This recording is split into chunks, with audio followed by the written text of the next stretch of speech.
अस्सलाम वालेकुम। आज का स्पीकिंग चैलेंज है। जवाब दीजिए इन क्वेश्चंस का इंग्लिश में सोच के और फिर आंसर कीजिए। पहला सवाल है, आपका नाम क्या है? What's your name? What's your name?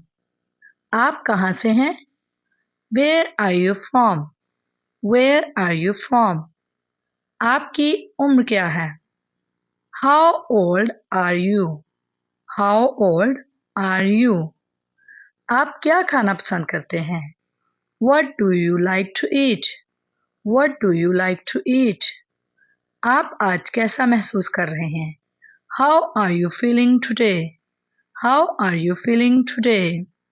Her question का आंसर सोचिए और इंग्लिश में बोल के प्रैक्टिस कीजिए और फिर कमेंट में मुझे ज़रूर बताइएगा कि आप कितने क्वेश्चंस का आंसर दे पाए हैं। लाइक, शेयर और कमेंट ज़रूर कीजिएगा। For more videos, subscribe to my YouTube channel Vocabulary और लॉन्ग वीडियोस के लिए आप मेरे चैनल को विजिट करके देख सकते हैं। बहुत ही इंफॉर्मेटिव वीडियोस आपको देखने को मिलेगी। मिलते हैं नेक्स्ट वीडियो में। Take care.